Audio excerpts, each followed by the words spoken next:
Muito bem, meus queridos irmãos, a paz do Senhor. Nós vamos dar início à leitura desta lição, que é a lição de jovens da classe, claro, do quarto trimestre de 2024, da editora CPAD, tá bom? Sobre a temática Alcance um futuro feliz e seguro. Conselhos de Salomão no livro de Provérbios, um convite à sabedoria e às promessas de proteção. Essa é a temática do trimestre desta lição. A lição de hoje, ou a lição que nós estaremos lendo, é a lição de número 6, 10 de novembro de 2024, que tem como título A Natureza da Sabedoria e o Sentido da Vida. O texto principal se encontra em Provérbios, capítulo de número 8, versículo 35, que diz assim: Porque o que me achar, achará a vida e alcançará favor do Senhor. O resumo da lição: a sabedoria estava antes e durante a criação. Por isso, quem a encontra acha a vida e o seu propósito. Nós vamos agora para o texto bíblico da lição.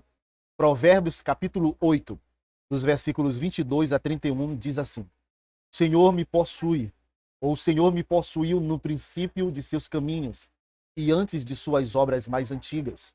Desde a eternidade fui ungida, desde o princípio, antes do começo da terra, antes de haver abismo, fui gerada, e antes ainda de haver fontes carregadas de água.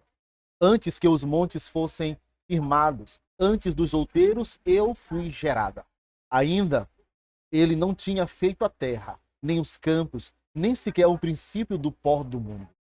Quando ele preparava os céus, aí estava eu, quando compassava ao redor a face do abismo.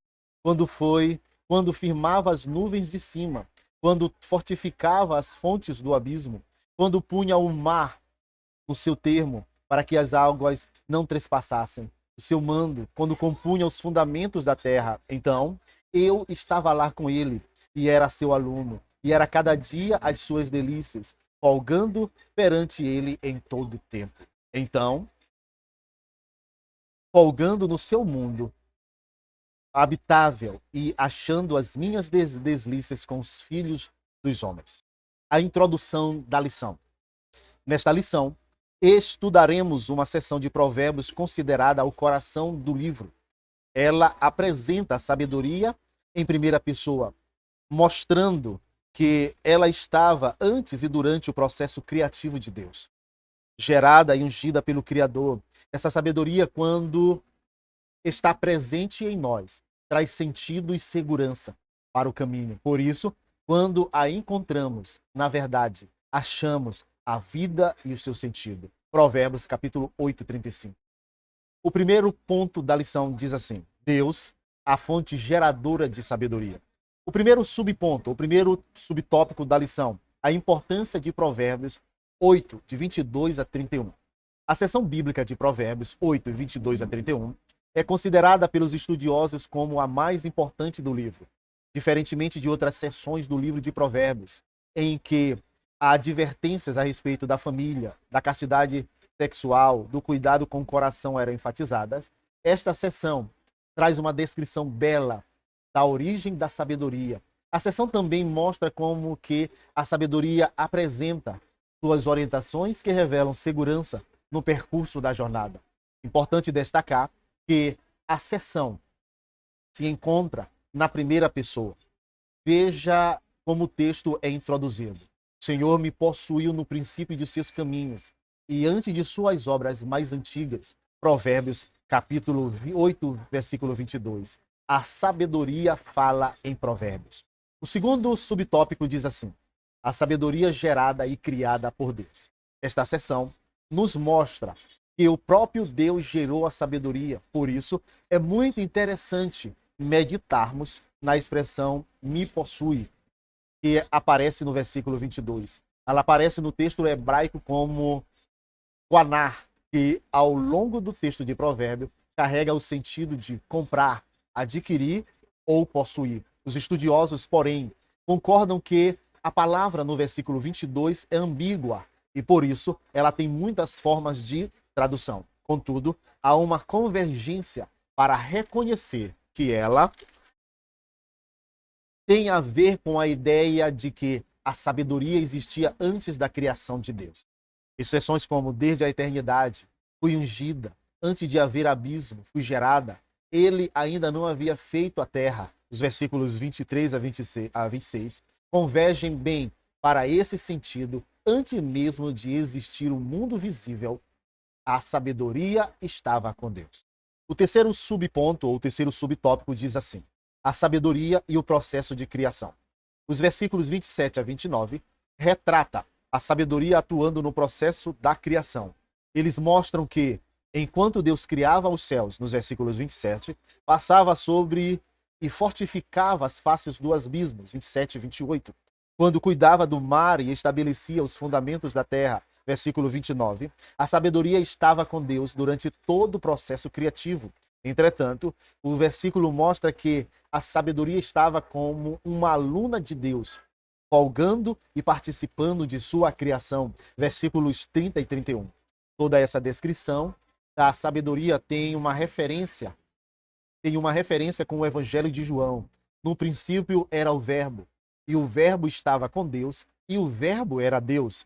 Todas as coisas foram feitas por ele, e sem ele nada do que foi feito se fez. João 1, de 1 a 3. Não por acaso, ao longo da história, a igreja sempre viu a sabedoria descrita aqui como um tipo de Cristo. Nosso Senhor, por excelência, é a sabedoria encarnada como luz que ilumina os homens. João, capítulo 1, versículo 4 e 5. Agora nós vamos para o segundo ponto da lição: o privilégio que a sabedoria traz. O primeiro subtópico da lição diz assim: o capítulo 8 de Provérbios mostra a natureza divina da sabedoria e o quanto torna-se um privilégio adquiri-la. Infelizmente, não são todos que a possuem. Tiago, o irmão do Senhor, disse que podemos adquiri-la pedindo a Deus. Tiago 1:5. Por isso, é muito importante ponderarmos que a espécie humana é a única da criação que tem a capacidade de saber conhecer.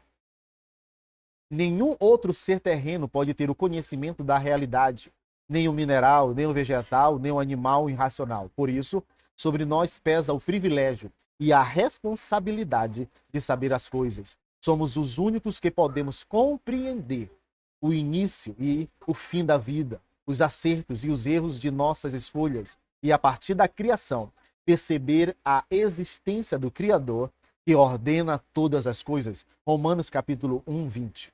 Só o ser humano tem esse privilégio. O segundo subponto da lição diz assim, e aí nós estamos falando do segundo ponto da lição, e o segundo subponto diz assim: a beleza de aplicar a sabedoria à realidade. A sabedoria não é só conhecimento, ela tem a ver com a aplicação de uma compreensão à situação concreta. Todo o livro de Provérbios é um convite ao leitor para aplicar os conselhos às situações concretas da vida. É exatamente o que ensinou o Senhor Jesus, o maior sábio por excelência, a respeito de ouvir, compreender e aplicar. Abre aspas. Todo aquele, pois, que escuta estas minhas palavras e as praticas, assemelhá-lo-ei ao homem prudente que edificou a sua casa sobre a rocha, e desceu a chuva, e correram os rios, e assopraram os ventos, e combateram aquela casa, e não caiu, porque estava edificada sobre a rocha. Fecha aspas. Mateus capítulo 7, dos versículos 24 e 25. Assim, sendo o valor da sabedoria se encontra em sua aplicação para solucionar ou se prevenir de uma situação concreta da vida, suas orientações trazem segurança para a vida. Por isso, somos assemelhados a fortalecer a fortaleza de uma rocha que não se abala. O terceiro subponto do segundo ponto diz assim: a beleza de estar consciente a respeito do propósito das coisas. Além de conhecer e aplicar a sabedoria, um dos grandes privilégios que ela nos proporciona é a consciência a respeito do propósito das coisas. Apenas o ser humano tem a capacidade dotada por Deus para isso. Infelizmente, como resultado do pecado, perdemos muito a capacidade de compreender o nosso propósito. Gênesis capítulo 3, os versículos 4 a 12.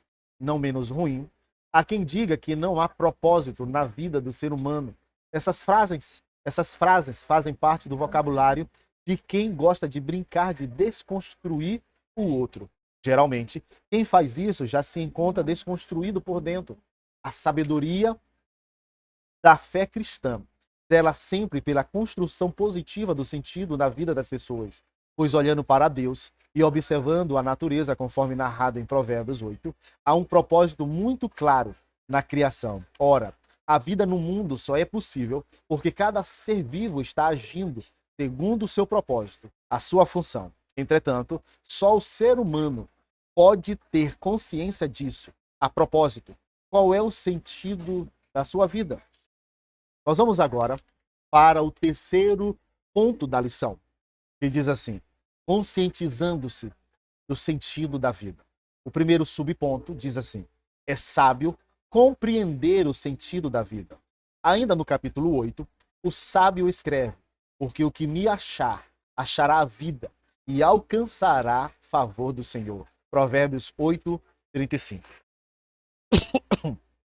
Quem acha a sabedoria, acha o sentido da vida, seu propósito a ser desenvolvido no mundo. Por isso, de acordo com o Novo Testamento, Jesus é o sentido da vida do cristão. Sim, ele é o centro de onde tudo é ordenado. Filipenses 3,14. Ele é o ápice da nossa vida e o centro da nossa existência. É a partir dele que tudo fará sentido na vida do cristão. Isso é sabedoria. É a partir de Jesus que nossa vocação, família e ministério fazem todo sentido. O segundo subponto ou subtópico da lição, ou do terceiro ponto, diz assim: a vocação na vida. Descobrir a vocação da vida é um desafio bem complexo. Nem todos conseguem responder assertivamente o que deseja ser profissionalmente, ou que tipo de vocação deseja desenvolver na obra de Deus. Descobrir essa vocação é muito importante para tornar as demais decisões ao longo da vida. Descobrir a nossa vocação tem a ver com um conhecimento pessoal a respeito das habilidades naturais, senso de autorrealização no que faz e principalmente para os cristãos. O que Deus quer soberanamente que façamos. Isso pode ser constatado na vida do apóstolo Paulo, que tinha plena convicção da sua vocação apostólica, ao expressar que pregar o evangelho era uma obrigação imposta a ele. 1 Coríntios 9,16. Não era uma obrigação humana, mas uma imposição que vinha do alto. Essa é a grande diferença da descoberta vocacional de um cristão, pois trata-se de um senso de dever imposto diretamente do alto. Terceiro subponto, subtópico do terceiro ponto diz assim: o Espírito Santo gerando motivação. É importante perceber claramente por meio da palavra de Deus que não estamos sozinhos para descobrir a nossa vocação.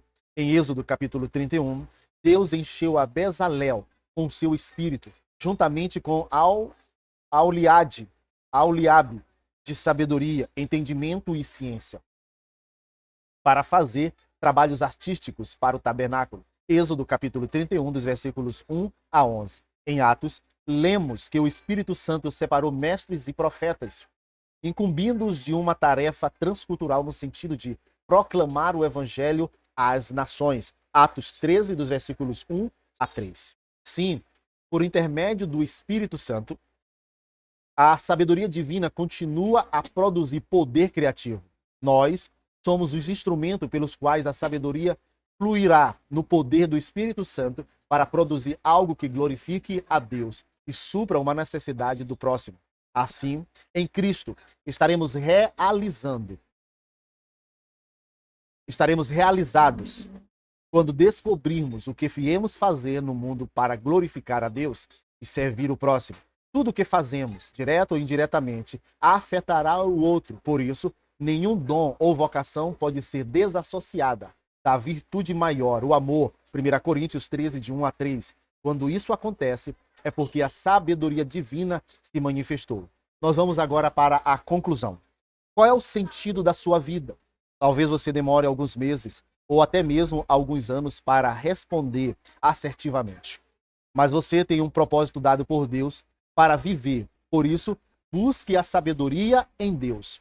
para estar consciente do propósito da sua vida. Então, todas as escolhas que você fizer, seja do ponto de vista afetivo, seja do ponto de vista profissional e ministerial, devem ser coerentes com o propósito consciente da sua vida em Deus.